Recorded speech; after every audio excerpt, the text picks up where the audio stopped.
Hello, Education 200 and Education 581. Hope everything's going well. Dr. Allen. A few things real quick before I get going. Um, this model that we're going to do this week is really kind of the base setup. Week one, as everyone knows, it's a little more chaotic. We still have people coming in and out of the class. So not too busy the first week. One thing I will say about the first week, everything that's been posted has been great. I have not released the grade yet, only because I was still adding people in and out. I should have everything posted up. I'll say Monday, might be Tuesday. Most weeks it'll probably be Monday morning at the latest, sometimes Tuesday. I try to get everything done early. And remember, you have basically from Monday to Sunday. So I kind of give everyone this opportunity to get everything in, and then I release the grades. Also, I will not lie, the first week is a very busy week, and I was a little behind on the grading as everything was coming in. So hopefully everything by Tuesday morning will be up, but I will make my best effort to make sure that everything is up on Monday sometime. And I'll email when it is. But after this week, it should just flow. Like once the week's over, I'll get it in and get everything posted. So thank you for your patience, but the videos have been great. I've been watching them, getting everything up with the introductions and kind of getting everyone used to the class. A couple of other things, the questionnaire, so I don't forget to say this, the placement stuff, I've already contacted Berkeley County about tutoring. It looked like a lot of people were interested in that. I contacted Boys and Girls Club about the volunteer opportunities there. St. Joseph, with some people were interested in maybe doing the aftercare. I think some of you have already reached out to them. I will be sending out something probably Thursday or Friday, kind of giving everyone an idea of how all that's going to unfold. Boys and Girls Club, we have to fill out a volunteer form, or you will, to volunteer there. That's an easy one. They're not really actually taking new volunteers, though, until I think the 13th is what they told us, or that's when they're going to open it up because the school year will kind of be rolling and things like that. So I will get that to those of you who are interested in Boys and Girls Club. The tutoring, I have a couple principals who've reached out to me. I will get that information out to everyone this week. And also, Berkeley County Schools actually contacted me. The person who coordinates their major tutoring, she was at a meeting, I think in Charleston, I think this week. So she's going to touch base with me sometime the week, which I'm talking the week of the 1st. And we'll hammer out what we need to do to get anyone interested in doing tutoring. That will probably be more for the secondary people. But I think there's also some elementary opportunities, so I will get that to everyone. And St. Joseph, I think some people have already reached out to them because they got me the information. That's awesome. I'll make sure, though, to see who the person is you need to contact there. And that just involves doing tutoring and helping with aftercare and things like that. Some people have put other.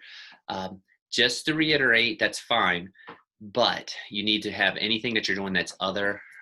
Make sure that you send it to me to get approval. Some of you have already done that, and the opportunities have been great. There may be working with a prior teacher that you did in high school, and you're helping with an after-school activity. Some people have contacted about theater. That's fantastic. If you're working with students K through 12, you're fine with that. So that's awesome. This is probably geared more to 581. I believe I sent an email out. As crazy as this sounds, it has to be 10 hours outside of the classroom. So if you're tutoring after or before school, that could count. The class time in the class does not count. If you help with a sports team, if you help run a club, any of that will work. It just can't be the hours in the classroom. It's a lot of those outside the classroom responsibilities that teachers have. Those will work. The actual teaching doesn't. I know it's nuts. It's a state requirement, not a Shepherd requirement. So just wanted to clarify that. If you have any questions, though, please email me. Other thing, as I'm looking at myself on the small screen, sorry, I am filming this on a Saturday morning, and I had some dad obligations to do, and I do have my hat and a t-shirt on, so I figured you would be able to live through that. Next thing that I wanted to make sure that everyone knew, I didn't mention this last week because I didn't want to get everyone all worried about it. And it's nothing you officially have to do for this class, but I'm going to probably remind everyone every week to do this. If you're new to the education department, one thing you have to do before you juncture, and I'll do a video explaining juncture, but basically that's moving on in the program. After this class, most of you will probably take 320, and when you take 320, you have to pass something called the praxis exam. I would strongly suggest trying to take Praxis 1 this semester while you're taking this class. The main reason why is if you don't get the scores you need for West Virginia, it gives you time to retake the test. And listen, it happens. There's a lot of people who have to take the test 1 or 2 times. Well, everyone takes it once, but there's many people that have to take it multiple times. There's no shame in that. The problem is the time frame. A lot of people wait until they're in 320 and almost complete 320, and then they decide, oh man, I have to apply for juncture. If you don't pass the test by the semester's end, you can't juncture. So we're really trying to encourage people to get the Praxis 1 done as quick as possible. I want to show you something. There's a video here that I actually have up for you all, but you don't have to see that right now because it's already posted on the website, and I'll tell you about it here in a minute. Praxis, if I could spell it, Praxis 1 West Virginia. I will post the registration information for Praxis 1. The best resource in our department as far as Praxis goes is Miss Swisher. It's a name you'll probably hear more and more as you're going through the program, but she handles a lot of this. And what Praxis 1 is it's basically, it assesses your reading, writing, and mathematics abilities. I shouldn't say abilities, that's not the right word. Just you have standards that you have to meet for the state. And reading, writing, and math, the fundamentals, I guess, so to speak. Again, most of the stuff is pretty straightforward, but you need to give yourself a little bit of time to complete it. I'm not telling you to go register for it tonight as soon as you watch this video or anything like this, but I would just make it a goal maybe towards the end of this semester while you're in 200, maybe to think about taking the Praxis, or as soon as you finish this class, going ahead and taking it in December. I think it'll make your life easier, because what'll happen is this is a very common situation, but what happens a lot is maybe you'll pass reading, you'll get the scores you need for writing, and you might have to redo the math. That's no big deal. You can retake just the math. The thing is, you got to pass all 3. So you want to give yourself time in case there's an area that you're a little worried about, or just, we all have bad test days. So please keep this in mind. I will post this up on, I almost said Sakai, on Brightspace, just for everyone to have it. And if you have any questions, you can contact me or Ms. Swisher, and we'll kind of get you set up. But again, just keep this in the back of your mind. And that's going to lead to a nice segue. Haven't even got to talk about the content this week, but on September 23rd, I'll give you a little more details, probably in email and on the lecture next week. We're going to do a forum with KDP related to things that all education majors should know. Because of the pandemic and just everyone coming in and a lot of virtual learning, I feel, and I think other people do too, maybe if you're a freshman or a sophomore, you don't quite know what you're supposed to do as an education major as far as the steps. This is going to be a forum so you can ask these questions, and we're going to explain some of the things to kind of clarify what juncture is, what Praxis is, and things like that. I'm actually going to give some extra credit to anyone that attends it. I will be sure to get the information out either this week or next week, but just keep that in the back of your mind. That's going to be September 23rd. It's at the Byrd Center. I'm pointing at the Byrd Center like it's near my house. It's at the Byrd Center, which is right next to the library on campus. It'll be at 6 p.m. It's only going to run for about an hour. I think it would really be helpful, though, for a lot of people to do that. Also, I'm going to do a little spiel on a group that we're trying to restart. It's really geared for all education students who are part of it. It's called CESA. It's our student organization. It's a group that's supposed to kind of give you more opportunities to tutor, do work with students, and even just bring in guest speakers like what we're going to do. It's technically a KDP meeting, but it's kind of guised as CESA. It's an opportunity for you all to get clarification as to what an education member is, or an education major is, and actually what you have to do with that. And that's something that CESA is supposed to help with. It's been a dormant organization for probably 6-7 years, and we're trying to get it going again. We have an opportunity, if you're interested in helping with that group and kind of padding your resume and such, we're going to talk about after the KDP open forum on the September 23rd. I'll send all of this out in emails, but I guess to summarize, basically, I will send out what's going on with the hours this week. I will send out the praxis information. Again, not a requirement for the class, but strongly, strongly, strongly suggested to go ahead and give it an attempt. I will warn you, it does cost money, and that's the worst part about it all. But there are ways sometimes you can qualify for waivers, and I'll see if I can get that information if you're interested in that.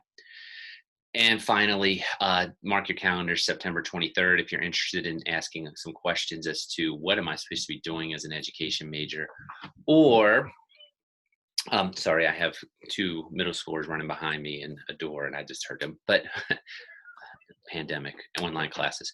But again, the September 23rd, if you need to end up doing, if you come to that, it might be able to answer some questions and clarify some things, and it'll tell you a little bit more about CESO. So with all that being said, I do want to talk a little bit about what the requirements are this week, about the content this week.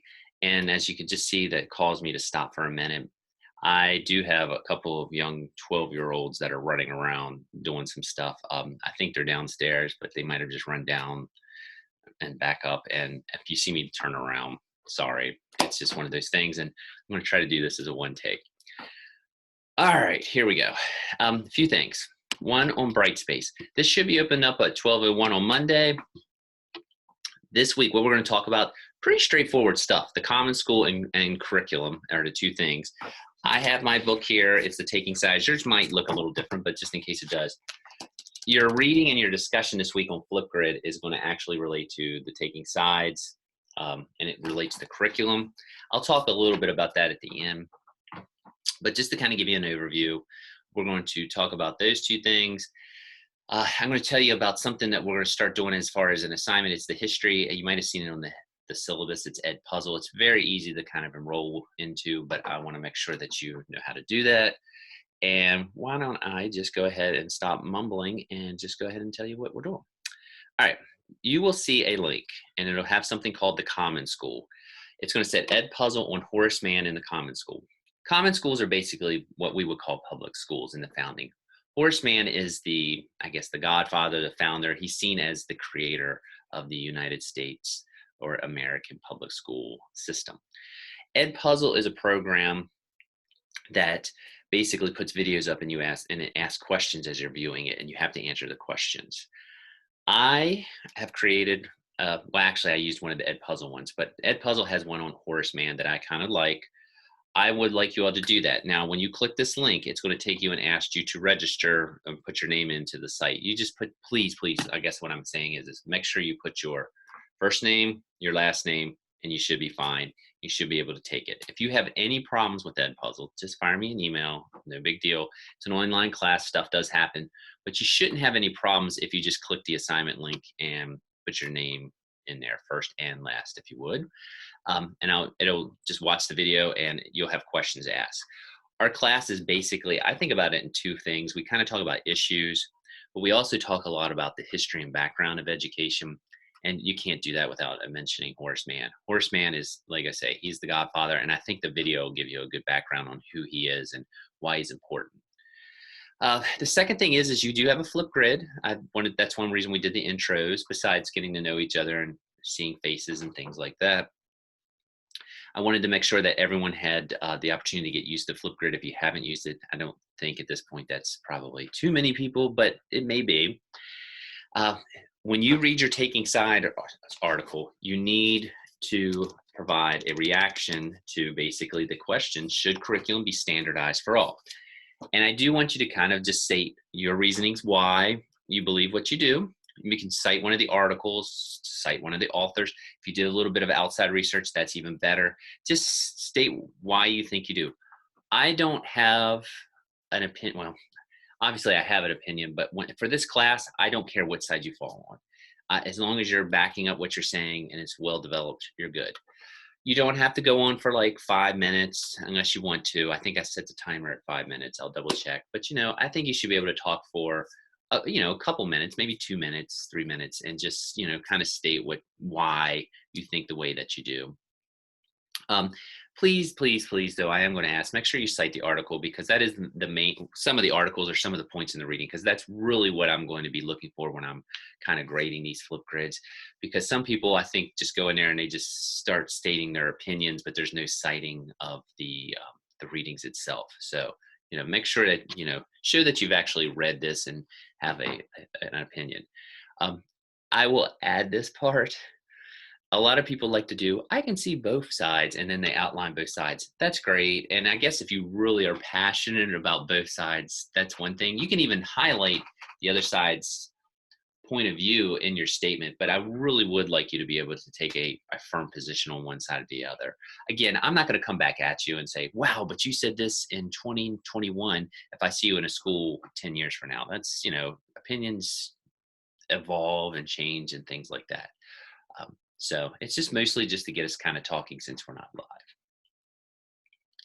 live. The last thing I posted this week is a what is curriculum video. If you want a little bit of a deeper background on what curriculum is outside of what I'm going to talk about here in a few minutes, it's actually kind of interesting. It breaks it down into the phonics and the word breakdown and gets into that. It's 7 minutes long. I don't have any assignments connected to it. I just thought it might be something to provide a little more clarification as to what curriculum is, if interested. So with all that being said, here's what I'm going to do. Let's see if I can get this up here for myself. This is nothing fancy, but I'm going to post this. It'll help you with the quizzes and such. It's basically like a study guide. I kind of was trying to kill two birds with one stone. But being online, I still like to at least say these things, and I'll probably will catch myself reading a little bit.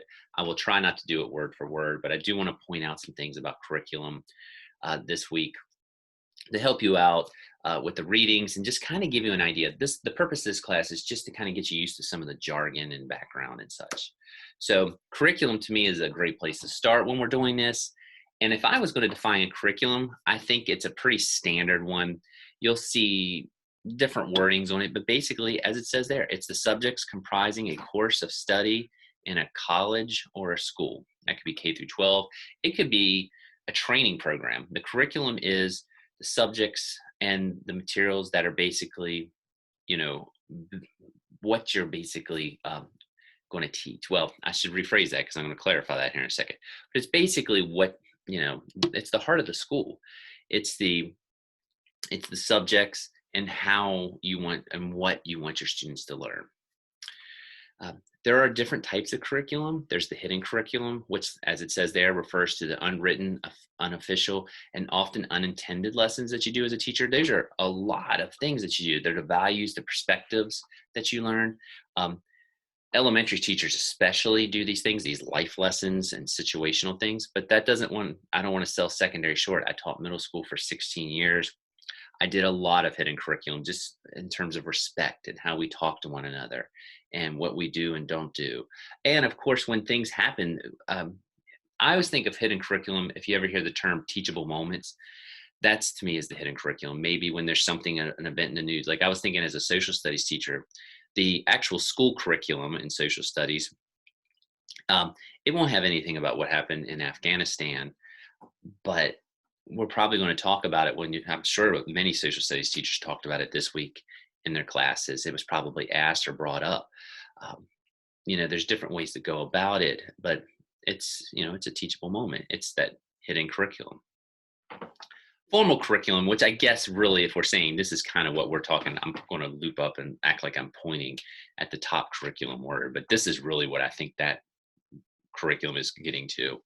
It consists of the courses, lessons, and learning activities students participate in, as well as the knowledge and skills educators intentionally teach the students. And as it says, the hidden curriculum consists of unspoken and yada, yada, yada, things that happen in school. So basically that formal one is the one that is established. It's the ones that you're going to teach. It's the math, it's the language arts, it's the social studies, it's the science, it's the physical education, it's the art, it's the music. That's what is that school going to be teaching? What is it? I guess one way to think about it, some schools are what they call magnet schools. What are they focusing on? Maybe they're working on more science-based type things. That's their curriculum. Or, I've read a lot about this. Some, especially Catholic schools, they're starting to go to a more humanities-based curriculum where they're focusing more on incorporating languages such as Latin and Greek and things like that, and reading classic books and such. So, and some of the ancient Romans and Greek works. So, and they focus on languages. That would be a humanities-based curriculum. So it's what the school's kind of focusing on in terms of subjects and lessons and such. That's the formal. I also wanted to clarify one thing too. I'm guilty of this too because it dictates your life. When you get hired, and I probably should show you all this. I'll make sure I post it if I don't pull it up and I forget. But standards are going to dictate what you're doing in the classroom. Educational curriculum standards are established by each state. But let me just say this. Standards are not actually the curriculum. They're what the standards only define what the learning goals are in a subject. So, for example, this say a school drops art. I mean, I would hope that would never happen, but I guess if you read news, sometimes that happens or things like that. Those standards that's out of the curriculum, but the standards could still be there because other schools in the state are actually teaching art. So the standards are there. So what I'm saying is again, I hate to use a subject like art to make this point, but again, I'm not endorsing this. But just for example, Spring Mills High School would drop art, but Martinsburg High School kept it. The standards are still there. Art is out of the curriculum in one school. It's in the curriculum in another, but the standards never go away. And that's kind of the difference. The standards dictate what you're going to actually be teaching within the curriculum. Hopefully that made sense. I will show you, actually, let me see if I'm on the ball here. Let's go Google, and of course, did I lose my cursor? Nope, I did not. I will post this, West Virginia teaching standards. I know some of you are Maryland, some of you are Pennsylvania, some of you are Virginia. Those states are awesome, but I just want to make sure that you know that you can find those standards on the state page, but West Virginia also has, teaching standards of different types, and you can download them, but they're on the Department of Education page. I probably should have went to a specific content, but I'll pull it up anyway. This should work. Sometimes the Word document's a little long. Sorry, this was a little impromptu. We'll do it this way. West Virginia State Social Studies Standards, which is, you can tell I've looked up a few times. I'll just go ahead and do it on here. It's with the Word document because you'll see what they look like. But slowly, I'll show you what it looks like. Maybe, possibly, maybe. Here it comes, I think. Yes, there it is. If you look, I'm going to scroll down here. There's the second grade areas of the standards, and that's social studies, and they do it in civics, economics, geography, and they're all there. And that's kind of dictate, even though the curriculum is you have to teach social studies, these are just standards that West Virginia wants for second grade. They're going to vary from state to state. I was talking to my methods class the other day. Sixth grade in West Virginia is still U.S. history. It's modern U.S. But in Maryland, I know sixth grade is more world or ancient type history, which for West Virginia, that's in seventh grade. That's just differences in standards. That's not differences really in the curriculum.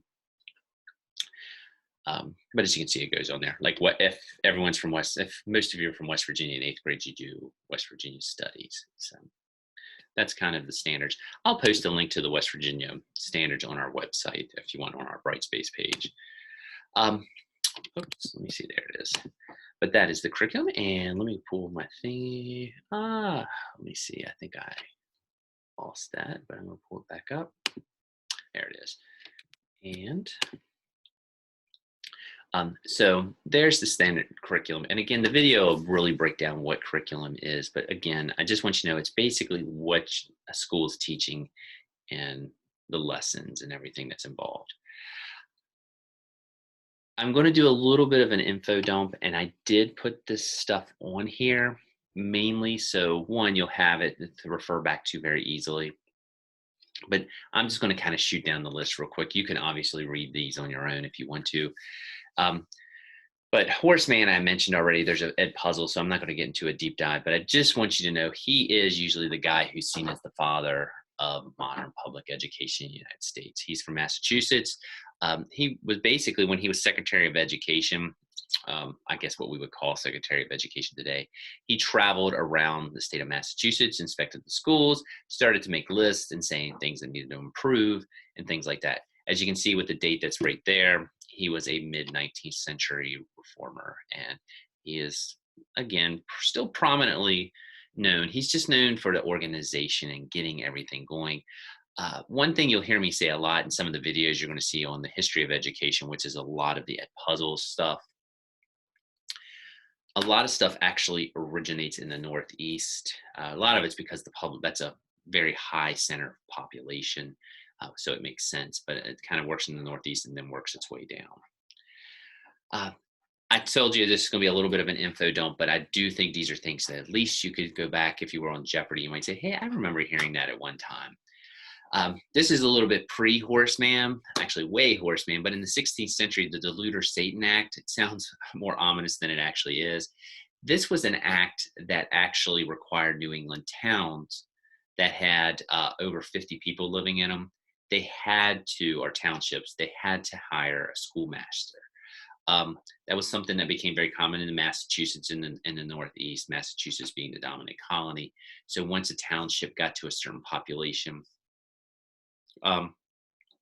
they would incorporate this or, make sure that there was a schoolmaster. You'll hear the name John Franklin Bobbitt. He is actually the guy who wrote the first textbook on curriculum.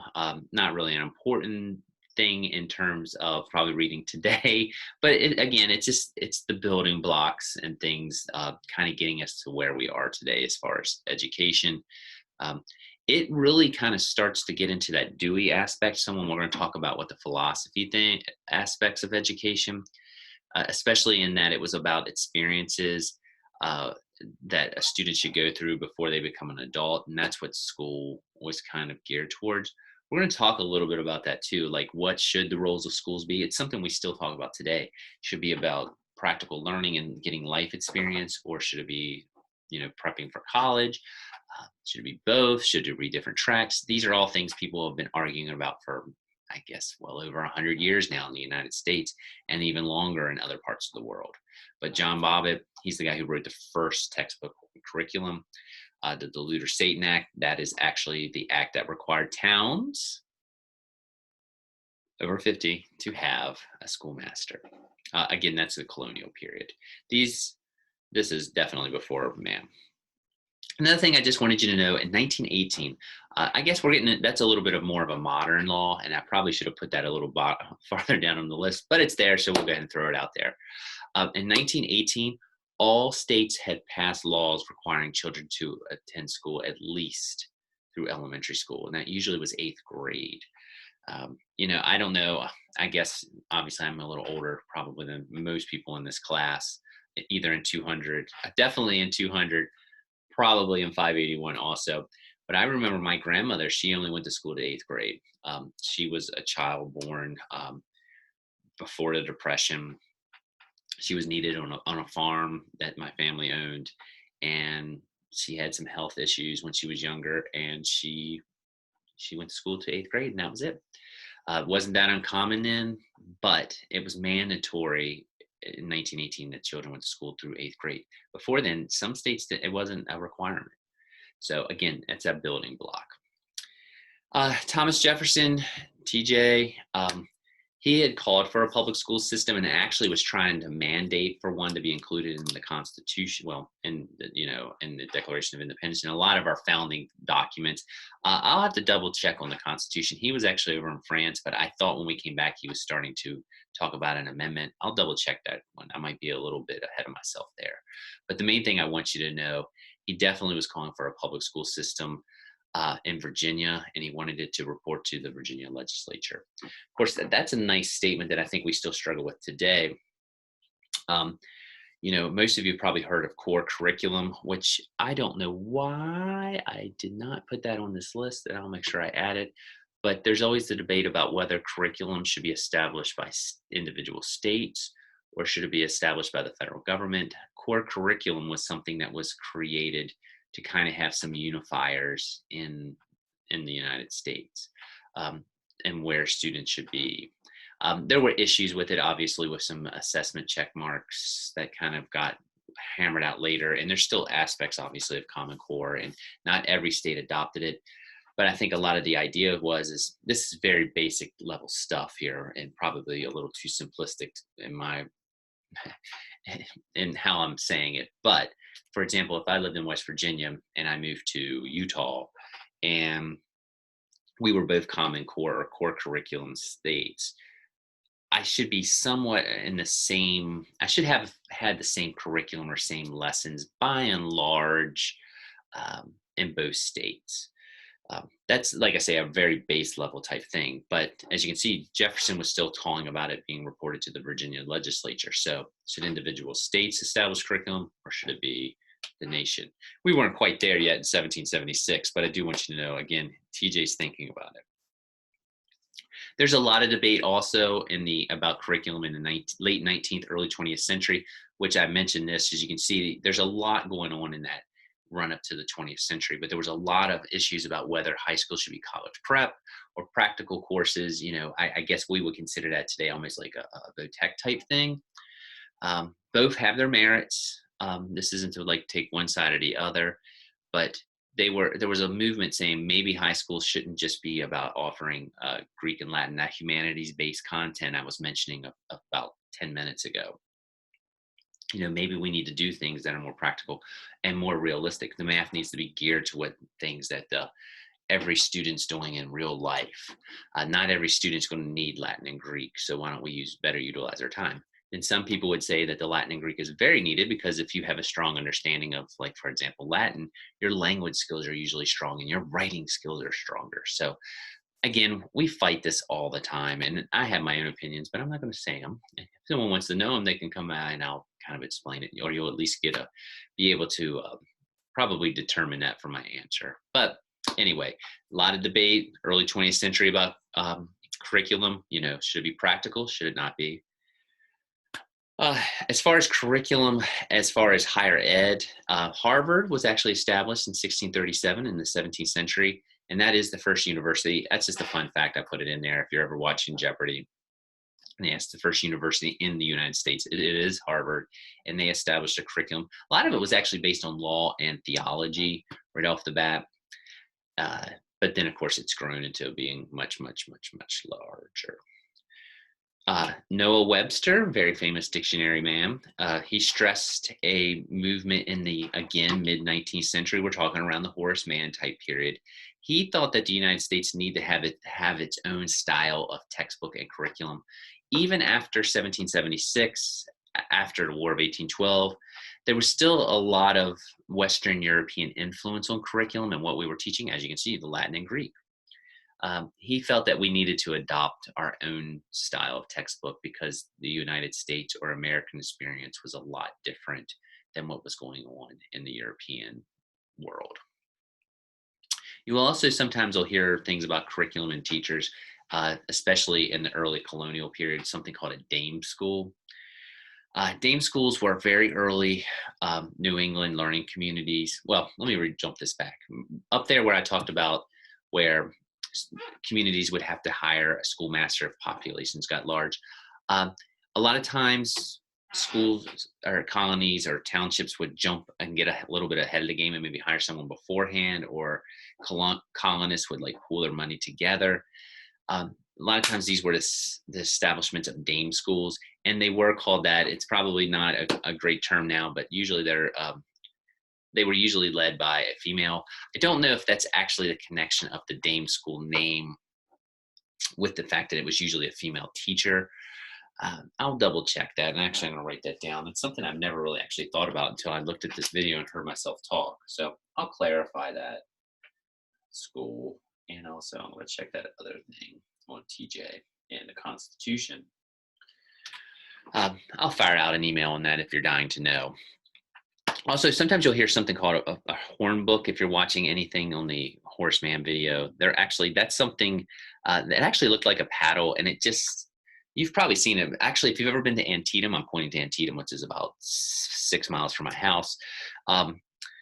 It had like the alphabet on it and some basic educational things that you might need to know. Uh, it was just, it was kind of like the textbook of the time in the 17 1800s.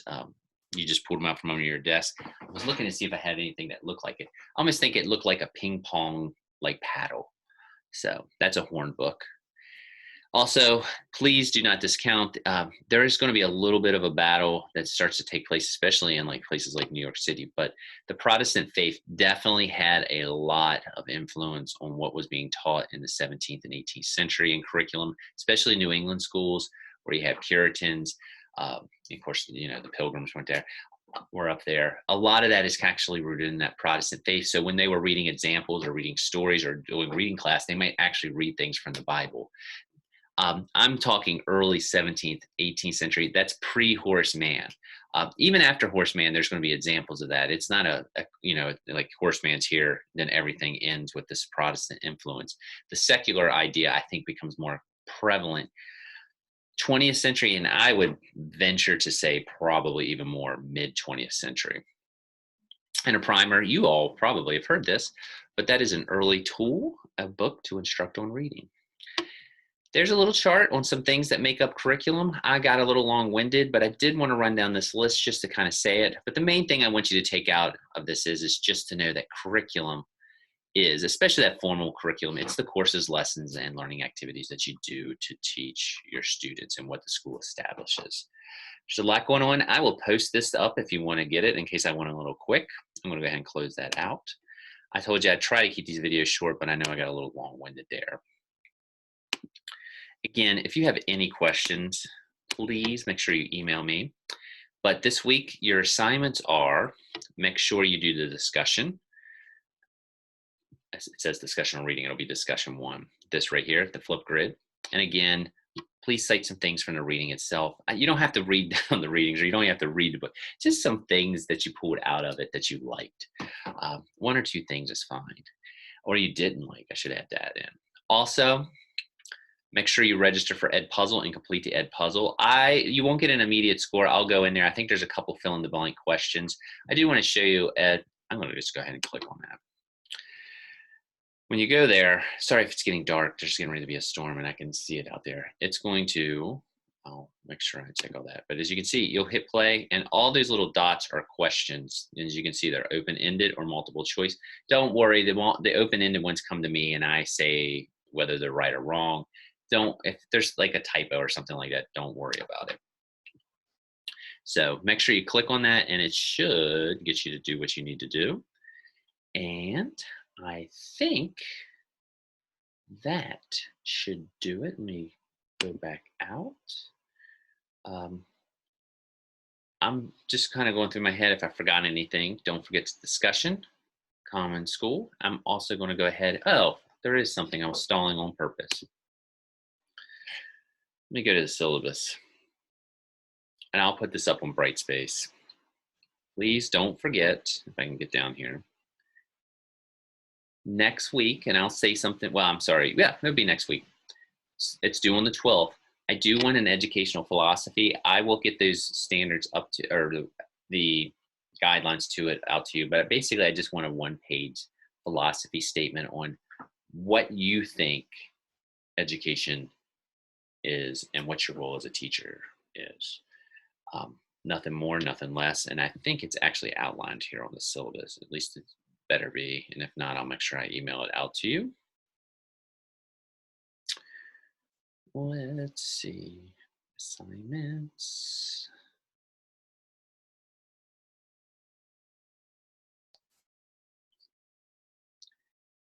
Oh, there you go. For assignment, oh, it says 3. You know what?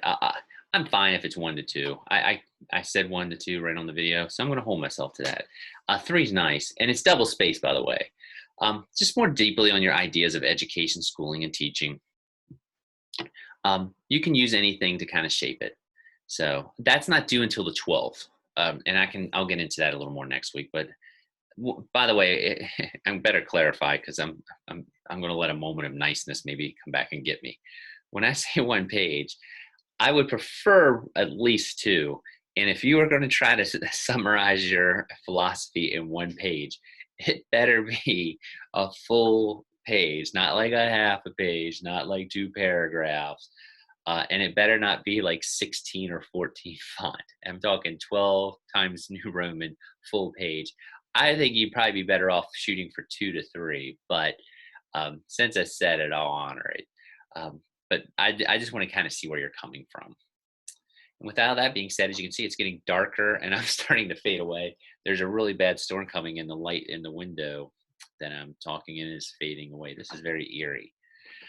I hope everything's going well. I will send out everything I just talked about on this video.